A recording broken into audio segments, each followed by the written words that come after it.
Hello, welcome back to A Better Way MD TV, and I'm your host, Dr. Andrea Moore, and I'm on a 60-week mission to teach you how to lose weight for the very last time. Now, this is week 10, and I thought this would be a good time to do a recap over what we've talked about over the last 10 weeks. Now, this is the Cliff Notes version, so if you're just joining me for week 10, go back and watch week 1 to 9 so that you can get the meat of the material. But let's get started. So originally, I wanted you to think about what we call your compelling reason, or your reason why you want to lose weight in the first place. And I really encourage you to make this your ride or die reason, because this is the reason that you need to have every day when you get up and you decide that you're going to continue to commit to your weight loss journey. Now, I tell my private clients all the time that the only way you can fail at weight loss is to quit. So what I want you to do right this minute is to commit to never quit. And that way you're always winning at weight loss. Even if you wake up and you do nothing else, just commit to never quitting. All right. Now, the next thing I talked about is why we gain weight. And we gain weight because we overfuel our bodies. And our bodies like to be in energy homeostasis. And over the last 50 years, we've pushed that over and beyond. And there are really two reasons that we overfuel our body. One is that we have too much hunger.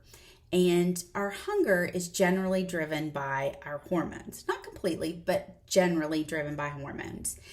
And the second reason, and this is one that I may have briefly touched on, but this is what we're going to focus on from week 12 really to week 60. And that's the too much desire part. And desire is really created by the brain through your neurotransmitters, and dopamine, which is one that I think a lot of people know, is your primary driver. So I'm going to push that aside for now, and we're going to go back to dopamine and desire in week 12. Now, let's recap our hormones, because we always think, it's our hormones, and to some degree, we are 100% correct. Our weight gain has been caused by our hormones. And the number one hormone that leads us to gain weight is insulin. And we can thank, well, lots of industries, but we'll just say the big food industry for really changing the way our diet has been over the last 50 years. And they've increased both the sugar and the processed flour. And guess what increases our insulin levels? Sugar and processed flour. And our insulin is the hormone that is produced by the pancreas, and it's really our fat storage hormone. So when you have high levels of insulin, you tend to gain weight and you tend to be hungry. And then once you gain weight, then you need more insulin to keep your blood sugar stable, and you gain more weight. And the more weight you gain, the more insulin you need to keep your blood sugars at a normal level. And at some point, you can get insulin resistance. And that's where the cells say no more. And it requires a lot of insulin to get past that. And the problem with insulin resistance, besides that you're going to gain weight, the other problem is that if it is left unchecked, you're going to develop diabetes in about 10 years if you don't reverse course. So it's really important to reverse course now and to really get those insulin levels back down to normal. Now, the body has this whole energy homeostasis mechanism that works really well when we don't have a manufactured diet. And one of the hormones that works against insulin, or not against insulin, but really in contrast to insulin, is leptin. And leptin is produced from our adipose tissue, or our fat tissue. So once we start gaining weight, our fat tissue releases leptin. It goes back to the brain and it says, we've got enough energy, stop eating. The problem is that sometimes we can overwhelm the leptin levels and we get really a leptin resistance. I like to think of it like the brain has a cell phone and our fat and stomach, or adipose tissue in our stomach, have a rotary phone, and they are communicating, just not with each other.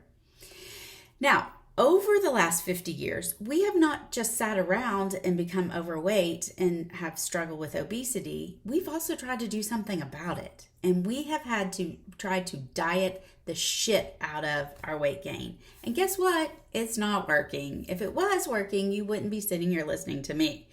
But here's what happens when we diet. We calorie restrict, or we over exercise so that we get an imbalance of calories. So we have more calories going out than coming in. Unfortunately, that will work for weight loss in the short term. But the other thing that happens is that your body starts to release yet another hormone called ghrelin. And ghrelin is the hormone that makes us feel hungry. Like when your stomach growls, that's because your ghrelin is being released. So dieting, calorie restricting, losing weight, all cause an increase in ghrelin. The other thing that increases ghrelin, and this is something that's also been happening over the same period of time, is that as we reduce the number of hours of sleep that we get, our ghrelin levels go up. And I know very few people that really get a solid 8 hours of sleep. We are way too busy to be sleeping, right? But when we don't sleep, our ghrelin goes up. We are hungry, we eat more of our processed diet, our insulin levels go up, we gain more weight. It is a repetitive cycle. Then you throw on the stress that we've had collectively and individually over the last 18, 19, 20 months. And what we find is that our stress hormone, cortisol, increases. And cortisol also can really keep us from losing weight, and it also drives our hunger. And then the last kick in the pants, and this is close to my heart because these are the clients that I work with, and that's the perimenopause, menopause transition. And in the last video, I told you all about how we have 3 periods in our lifetime as women where we get a physiologic insulin resistance: puberty, pregnancy, and menopause. And menopause, it can last for quite some time, and if we're gaining weight, we're making it worse. So that's the hormone. Those are the hormones that really drive us to gain weight and really produce our over hunger. So I've also, over the last 10 weeks, given you a couple of actionable steps to reduce those hormone levels and to reset everything. And one, and probably the most important, is to lower your insulin level. And you do that by eliminating processed flour and sugar from your diet. The second way that you do it is that you limit your meals to 2 to 3 times per day and get rid of snacking. That allows your basal insulin level to come down and to be at the basal level for longer in the day than it's elevated. And that helps you to lose weight. The third thing that happens is once you've kind of corrected that, your hunger scale can be used to really figure out when you're hungry and when you're not. And you want to just eat when you're physically hungry, not emotionally hungry, but physically hungry. And then finally, I've recommended that you both weigh and you write down or keep a food log, because you got to know what you're eating to know what's causing you to gain weight.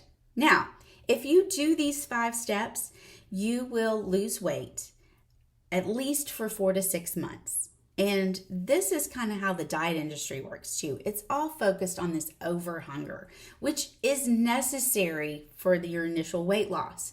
But after 4 to 6 months, your brain then kicks in and it actually wants you to kind of gain some weight again. So that's when it's going to pour on the neurotransmitters, and it's going to really increase your desire for food. And we have desire for food. It's normal to have desire for food. Our problem is that along with our weight gain, our diets and really our lifestyle increase our desire for more food, because what we're really craving is the neurotransmitter dopamine that's released. Now, week 12, we're going to get all into that. But between now and week 12, we have week 11, where we're going to start working on your individual eating plan, and you figure it out so it works for you and your lifestyle.